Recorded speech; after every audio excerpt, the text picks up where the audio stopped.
Okay, we're going to finish up with some regressions here, and we talked about this earlier in the year, so this is a review. We may have even done some of this before. So, scatter plots. You take a table of values. You have a dependent, independent variable, and you input one into L1 and the other into L2. So I'm going to take all this stuff, the shoe size, I'll put that into like L1, and I'll put height into L2.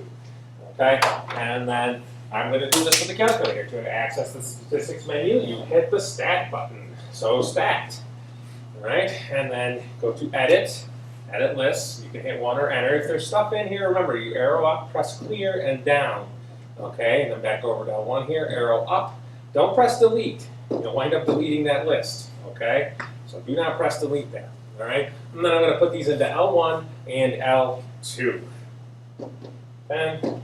9.5, 6, 12, 8, 9, 9.5, and 13, and 5, and 4.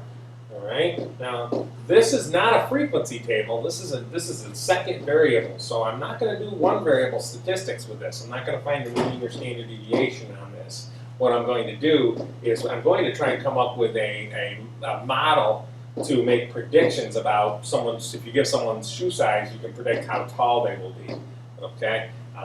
Applications would be what, like forensics, I guess, you know? You find like the size of a footprint, you can measure, they go way beyond that, you know, they measure the depth that it's sunk and they can determine their weight and stuff like that. So, there we go. Okay, I've got them all into L1 and L2. You want to take the time and do this carefully, all right? Make sure you put these in right. So to do the scatter plot, I hit second y equals, and remember, this is stat plot. I want to turn plot 1 on, okay? So I turn this one on. Just press enter. I think it should turn on. There we go, on. It is already set up for a scatter plot, and the marks I have, the X list, those are the input, the independent variables. Those will come from L1. The Y list is L2. And then I'm just going to use dots. You can use really whatever you want. Okay? And then I'm going to hit zoom stat. Okay? Zoom stat. So I just scroll down until I find zoom stat. There it is, zoom stat. On my calculator, it's 9. If it's the same on all of them, but oh, I had an equation in y equals. Let me just clear these out of here. Sorry. You want to do that before you do your scatter plot because you don't want to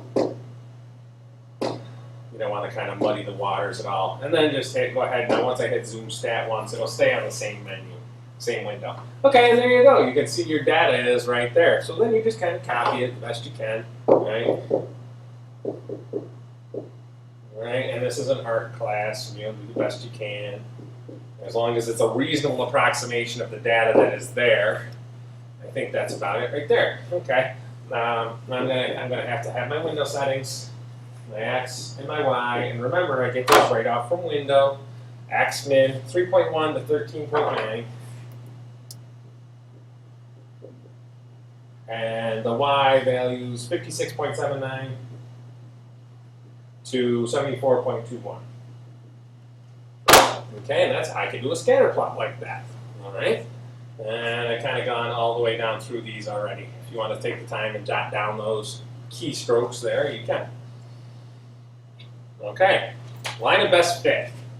All right, the line of best fit is also known as a linear regression equation or model, and it can be found by the calculator. To calculate regressions, you're going to hit stat and then arrow over to calc. And we've been doing that for our mean and standard deviation things, but now we're not going to do one variable stats, all right? We're just going to do a linear regression here, all right? So I hit stat, arrow over to calc, and you can see lin reg there. It says ax plus b. There's another lin reg, there's another linear regression on here, all right? A plus bx, either one of those is acceptable. It just, for some reason, it gives them in a different order. I'm going to press enter, and enter again, and it will give me the information I need, okay? Reminder, the correlation coefficient is R, all right, and that's how closely this data fits to that trend line, okay? So the equation of my trend line for my example was y equals, and then I'll round it to whatever the directions say to. Let's say I want to do it to the nearest hundredth. 1.48x plus 53 point, room here, 20. Okay, there we go. And the correlation coefficient in this case is 0.9514. All right, 0.9514. And we talked about that earlier, right? The closer you are to 1, the closer it is to a positive correlation. Okay? All right, if it's not there, all right, press the catalog button, then seconds and 0, scroll down to D's. You want to turn your diagnostics on and hit enter again. Okay, we've done that before. Okay, now I'm going to skip the linear regression, exponential regression. We did those earlier. I'm going to go right down here to power regression. Okay, and I'm going to enter these things in. Water is draining from a tank maintained by Yorkville Fire Department. Students measured the depth of the water at 15-second intervals and reported the results in the accompanying table. So we've got the x, which is the time in seconds, and the depth of the water, y, which is in feet. They say, write power regression for this set of data rounding all values to the nearest 10,000th. And then using this equation, predict the depth of the water at 2 minutes to the nearest tenth of a foot. Okay. So to do this, I need to enter this data into my lists. So I'm going to clear my lists here and put in what I have. 15, 30, 45, 60, and then 75. Okay, just because they start a pattern, don't assume it's going to finish. Double check those numbers, make sure they're right. On the Regencies before, they'd go by 15 seconds, and then on the last one, they'll go by 10 or something. I don't know if they do that to intentionally trick kids up or what, but just be careful and double check to make sure you're entering the data into the calculator correctly. That's probably the hardest part, probably where you're most likely to make a mistake with this, is where you enter your things in. So take the time and double check it, okay? And now I'm supposed to do a power regression. So I do stat and go over to calculate. And now I'm going to want to pick the one that seems like it's power regression. So I read like number 3, no, lin reg, quad reg, cubic reg, quart reg, all right, lin reg ADX, ln reg, which is the natural log, exponential regression, that's closer, PWR. True staff, please report to the line office.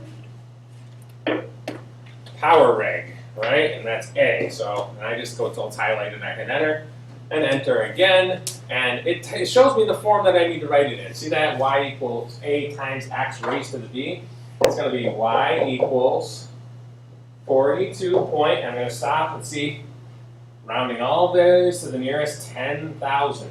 Okay, so the nearest 10,000th is quite a few decimal places there. 42.2326 x raised to the negative 0.449. All right, 3, is it 5 or more? Yeah, so raise the score, 4. Okay, there we go. There is part 1. There's my power regression. Okay, y is the depth of the water in feet, and x is the time in seconds. All right, using this equation, predict the depth of the water at 2 minutes. What you have to be careful with here is 2 minutes. 2 minutes is actually equal to 120 seconds because these units are in seconds, so be careful with that. So I'm going to enter in 120 in for x. 120 to the negative 0.4494, and then that's times 42.2326. You can find the depth of the water. Okay. 42.2326 times 120 raised to the negative point, I forgot the number, 4494. Enter. And there's the depth of my water, okay, like a 4.91. Y equals 4.91. 0.91206117. Okay, I write all that down and then I check to see to the nearest tenth of a foot, and I'm going to round it appropriately 4.9 feet. Okay, there's the answer to B, and there's the answer to A. And there you go. That's how you do a regression. Okay, thanks. Take a little time if you have time and do the linear regression example and the exponential regression example on your own. Okay? Don't forget to finish up your practice readings too. All right, thanks. Good luck.